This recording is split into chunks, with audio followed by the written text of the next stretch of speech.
Jemaat yang dikasihi oleh Tuhan kita Yesus Kristus. Shalom dan selamat pagi untuk kita semua. Firman kehidupan di pagi hari ini tertulis dalam Kisah Para Rasul 2 ayat 21. Dan barang siapa yang berseru kepada nama Tuhan akan diselamatkan. Demikian firman Tuhan. Saudara-saudara yang dikasihi oleh Tuhan kita Yesus Kristus. Tuhan menggenapi janjinya bahwa Dia akan mengutus Roh Kudus. Kehadiran Roh Kudus memberikan kekuatan bagi orang percaya untuk menjadi saksi yang tangguh.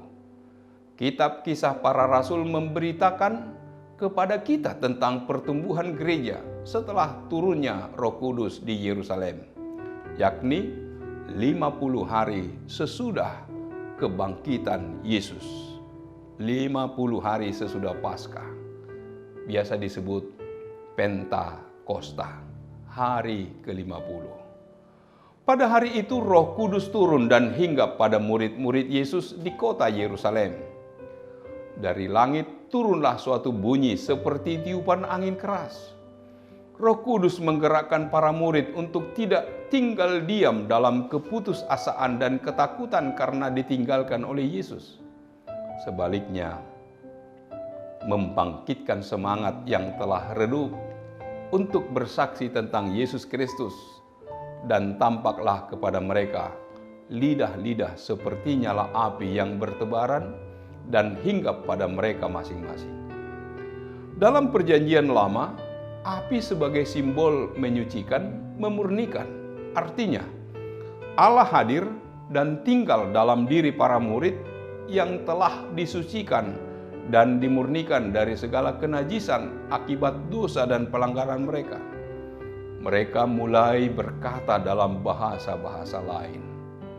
Glosolalia berasal dari kata glosa, lidah, yakni lidah yang dipakai oleh manusia untuk berbicara dan bersaksi. Lidah hendaknya kita pakai untuk memuliakan Allah sesuai dengan pemberian Roh kepada masing-masing. Dengan turunnya Roh Kudus diberikan glosais kainais, perkataan yang baru. Markus 16 ayat 17. Bukan perkataan yang kasar, bukan perkataan yang sembarangan. Allah adalah bahasa. Bahasa Allah adalah bahasa kasih, membimbing kita untuk saling mengerti, saling membantu, saling percaya. Apapun bahasa yang kita pakai untuk berbicara kepada Allah, Dia dapat mengerti apa yang kita ucapkan. Roh Kudus memampukan para murid menembus batas-batas yang menghalangi untuk bersaksi tentang Yesus Kristus. Turunnya Roh Kudus menimbulkan pembaharuan bagi orang yang menerimanya. Yang menerima Roh Allah dapat berbahasa lidah, yakni berkata-kata dalam bahasa-bahasa lain. Allah yang memberikan Roh-Nya kepada orang yang percaya padanya tanpa usaha dari orang tersebut. Dia hanya menerimanya begitu saja. Glosolalia itu adalah perkataan yang dimengerti oleh manusia di dalam bahasa mereka sendiri. Roh itulah yang mengungkapkan perkataan itu dan dimengerti oleh orang yang lain. Isi Injil dikabarkan dalam bahasa yang dimengerti. Glosolalia tidak boleh dijadikan sebagai ukuran iman seseorang.